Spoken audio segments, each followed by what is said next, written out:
Hello everyone, कैसे हैं आप सब। आप सभी को होली अष्टमी की ढेर सारी शुभकामनाएं। आज होली अष्टमी का मैंने फास्ट रखा था मेरे बेटे के लिए, तो मैंने सोचा मैं आप लोगों के साथ भी शेयर करूं हम लोग कैसे करते हैं।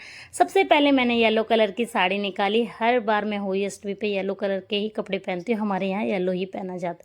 फिर जो भी कलश वगैरह भरने होते हैं वो भरकर मैंने चौकी पे रख दिए। फिर मैंने अपनी सासू माँ के लिए एक साड़ी निकाली। इस दिन हमारे यहाँ अपनी सासू माँ को एक साड़ी दी जाती है। और फिर हमने जो कलश भर के रखा था उस पे शाऊ माता की माला चढ़ा दी। ये जो व्रत हम करते हैं शाऊ माता की पूजा करके ही करते हैं, शाऊ माता की पूजा होती है इस दिन। फिर मैंने हल्दी से तिलक लगाया। हमारे यहाँ पे हल्दी से ही तिलक लगाते हैं। भरे हुए जल पे लोटे के को तिलक किया, फिर उसके बाद शाऊ माता को तिलक किया। फिर एक साथिया बनाया। जिस चौकी पे हम कहानी सुनते हैं उस चौकी पे हम एक साथिया बनाते हैं। और जो ये मैंने मिट्टी का कलश लिया है ये इसको अनाज से भरते हैं और इसी अनाज में से हम साथिये को जिमाएंगे और साथ में थोड़ा सा गुड़ लेंगे, गुड़ से भी जिमाएंगे। और इस व्रत पे हम लोग जो है सिंघाड़ा है वो फल भी कलश पे रखते हैं। और ये जो कलश से में जो भरा हुआ है नाज से, ये मैं अपनी सासू माँ को दे दूँगी, वो चाहे कुछ भी करें। और फिर सभी कलश को मैं हल्दी से तिलक लगा दूंगी।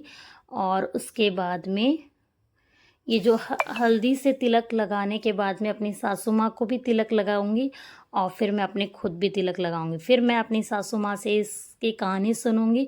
ये कहानी हमेशा मेरी सासू माँ ही मुझे सुनाती हैं। और फिर उसके बाद में जो ये कलश है उसको जो साड़ी है वो छुआऊंगी, क्योंकि जो ये कलश है ये खाली नहीं रखते। हमारी सासू माँ हमेशा यही बताती है मुझे। जो ब्लाउज़ है मैंने सिलवा के रखा हुआ था वो मैंने इसके कलश के ऊपर रख दिया है।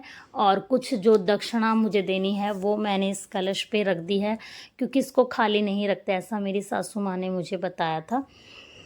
और कहानी भी सुन ली, साथ में सारी विधि भी करती रही और आपको भी बताया मैंने। और हमारी कहानी पूरी होने के बाद में ये देखिए मेरी सासू माँ ने भी अपना लोटा चावल से ही भरा है, वो अपनी ननद को दे देंगे और हमारी कहानी पूरी हो गई।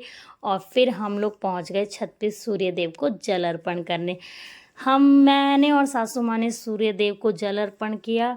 वो बोलती हैं कुछ डायलॉग, मुझे तो खैर वो याद नहीं होते, पर वो बोलती हैं मैं सुन लेती हूँ, थोड़ा थोड़ा तो खैर याद हो जाते हैं।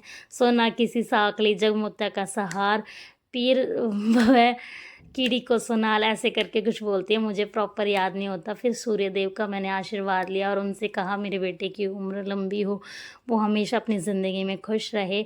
और उसके बाद मैंने आके शाऊ माता देखी। हर इसमें दो दो मोती ऐड किए जाते, जैसे जैसे लोग भरते जाते वैसे वैसे दो दो मोती ऐड किए जाते, मेरी सासू माँ बता रही थी। फिर मैंने अपनी सासू माँ के पैर दबाए, उनसे आशीर्वाद लिया ढेर सारा।